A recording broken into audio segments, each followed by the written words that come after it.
There is a reading crisis, and the kids are gonna solve it. That's according to the National Book for Development Board of Philippines, who gathers the youth through Readers Rising Hackathon for a Reading Nation. Now we hear more from the NBDB in the Hangout.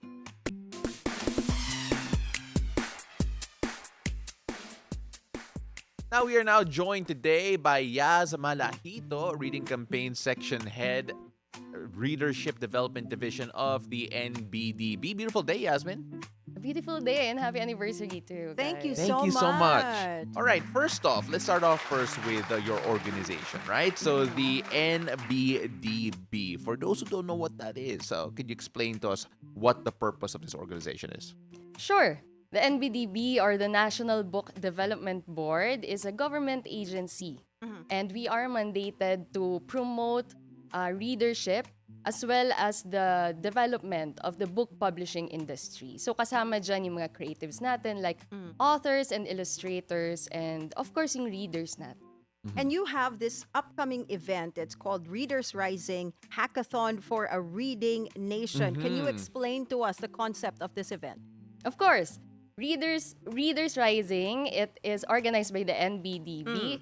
And then it is a hackathon where we gather young people, young professionals, undergraduates, that's 18 to 25 years old, where they will create solutions on how to address the reading gap or how to get more people reading.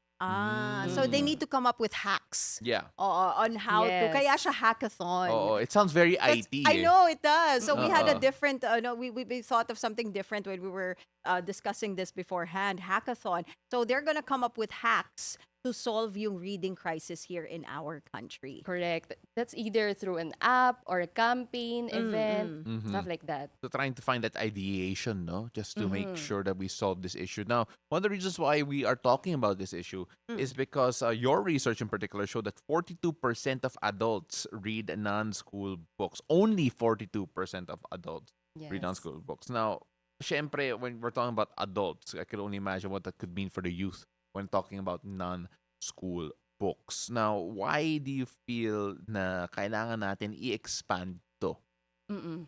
According to the National Readership Survey, steady decline talaga yung pagbabasa ng non-school books or yung leisure reading. That's across adults and the children. So, mahalaga siya kasi kami sa NBDB, we believe that reading is beneficial for the mind but also for the heart. Yeah. Ang ating empathy, critical thinking, creativity natin, connected siya sa reading. And we feel na ito talagang kailangan ng nation natin.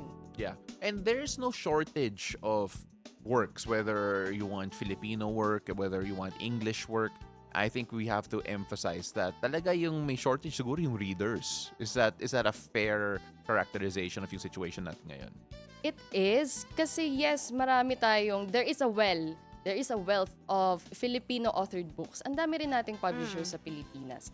However, ang challenge dyan yung readers natin as well as access talaga. Access, yes, Sa libro. yes. I feel like we have underfunded libraries. I guess that's one of the factors kung bakit bumababa yung reading trend here in the country. What do you think are the other causes, aside from yung access sa books? Bakit ba hindi na masyadong nagbabasa ang mga Pilipino ngayon? Yes, bukod sa access sa books, according to the survey, nandyan din yung people are finding other things to focus on. Kunwari, ang dami nilang hobbies. There's the internet, yung mga apps natin dyan, social media. Also, yung presyo din ng mga libro. Yun din ang challenge. Right. Yeah. When you talk about the internet, obviously, it's just a well of distraction. We talk about the wealth of books that we had. There's also an ocean of distraction, which is the internet.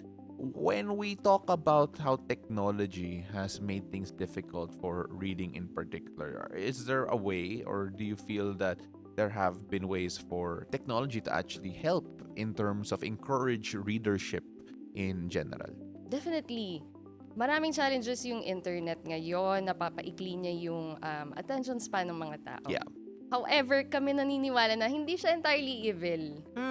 Pwede natin siyang gamitin to promote readership. Also, nakikita rin natin yung trend na yung reading hindi lang siya sa books eh. Pwede siya sa Kindle, Yes, audiobooks, and that's right. may mga online na readings din. People are reading through TikTok.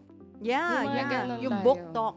Yes, Right? and book Yeah, talk also. yeah. Yeah, book talk, yeah. So TikTok is now big on book recommendations and yung Yes. book talk. Is your group NBDB? Are you tapping into that? Yes, we are. Okay. Marami kaming friends na influencers na into books talaga. Okay. Marami, malaki ang circle. Kaso, hindi lang siya nabibigyan ng spotlight masyado. Or ang hirap niya i-integrate eh. Yeah. Sa panahon ngayon. We actually had Book Nook, actually. We're talking about partnerships. We had Book Nook on last week. How's that partnership going? And of course, what kind of impact does it have to have that type of support from corporations as well? Yes, we are friends with the Book Nook from SM. And actually, we also have the same name for one of our projects that is okay. called Book the Nook Book rin. Nook Project. Okay. But that naman is from the NBDB. Same thing, community, reading spaces, reading centers throughout the Philippines. Actually, we have 113 Book Nook sites. Wow. It's from the north to down to Tawi-Tawi in Sitangkay, the southernmost city in the Philippines. Ang kaibahan lang dito ay ang Book Nook namin filled with Filipino authored books talaga. Yun yung pina-prioritize. You know, I wanted to ask her the question that we were talking about when we guested Miss Shireen C here. We weren't able to ask Miss Shireen. Pero kasi 'di ba nagkaroon tayo ng argument na printed books versus Kindle versus audiobooks. May ganon. Do they May count? argument. Or do audiobooks Kindle count? for me, ebooks and E-books, oo. physical books, for me, they're practically the same. But I feel like audiobooks, okay.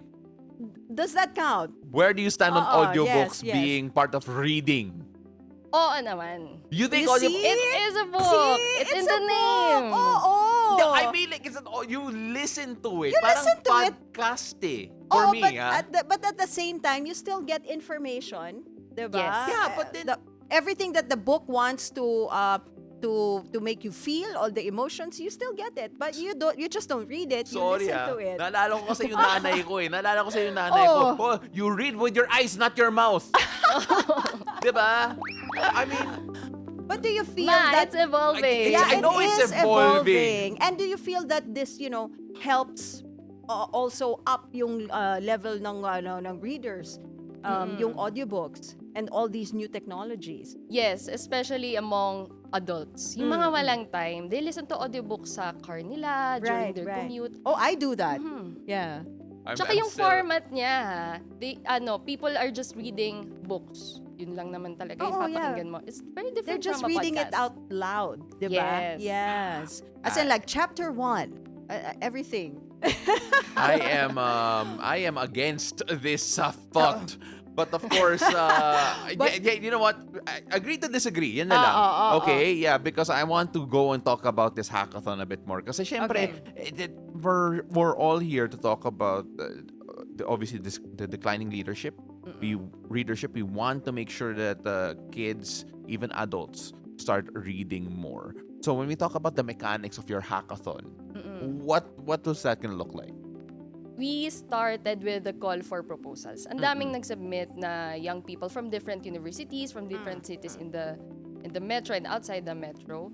Ang brief namin sa kanila ay come up with a one-page project proposal that solves our problem statement for the year, which is how do you rekindle the love for reading among young Filipino adults? That is the problem statement that they will solve. So first day namin, we have workshops, mentorships from industry experts like Attorney Tony Lavinia, Jackie Manabat. Yan. And then on the second day, they will pitch their idea, 7 minutes lang.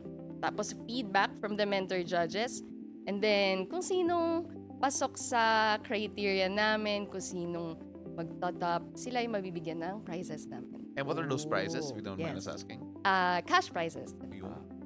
Sali tayo doon, pao. We're not 25 eh. Ayaw nga. 25 in each. 25 Mukha lang at 25. 25 at heart. Yes. Pwede ba yun? Hindi, 25 in face na lang. Kaya hindi in heart. Oo. Pero if we ask you, like, what do you think is the hack? Yeah, what's your solution? Yeah, if what's you don't your mind us asking? solution? Hirap nun ah. Thank you for that wonderful question. Sorry, walang cash prize to, ha? Walang Pero, cash prize, but now if we ask you, what do you think is the answer to this problem? Paano ba natin pararamihin yung mga taong nagbabasa? I think i-integrate talaga sa daily lifestyle ng mga tao, and data naman shows that Filipinos are glued to their phone. Internet obsessed. So, integrate natin sa internet. Right. And this is where audiobooks come in. ako, Pero how can our viewers support NBDB if you also have upcoming projects in the pipeline? We would like to invite everyone to support this advocacy, this cause, by the National Book Development Board. You can follow us on Facebook. That's NBDB Philippines on Facebook, Instagram, and TikTok. Diba? We're on TikTok. And then, our Readers Rising Hackathon naman will be on September 13 and 14. That's a weekend. Although hindi siya open to everyone, we invite everyone pa rin to join our cause. Kasi simple lang naman yung goal namin dito. To get every Filipino's reading, have access to books, and find a book that will change their life. oh, that's beautiful. And of course, syempre, let us also know what you think, whether or not audiobooks are reading or not. Okay? Because I am. Gawin natin to parang week-long argument, okay? Where they can send their thoughts on Facebook or on YouTube. But yes, before we let you go, we always ask this to our guests. Our show is called Beautiful Day. What makes your day beautiful? Definitely my teammates from the Readership Development Division. Mga kasama ko sila sa advocacy na ito. So, hello po sa inyo. In-expect ko na nasasagot niya, reading a book. Reading a book. Yan din, And that pwede too. rin. That too, And that right? also. Yes. Ladies and gentlemen, Ms. Yazhmin Malajito of the National Book Development Board. Maraming salamat. Thank you so much for coming on. Thank you so much, Thank you. Yaz.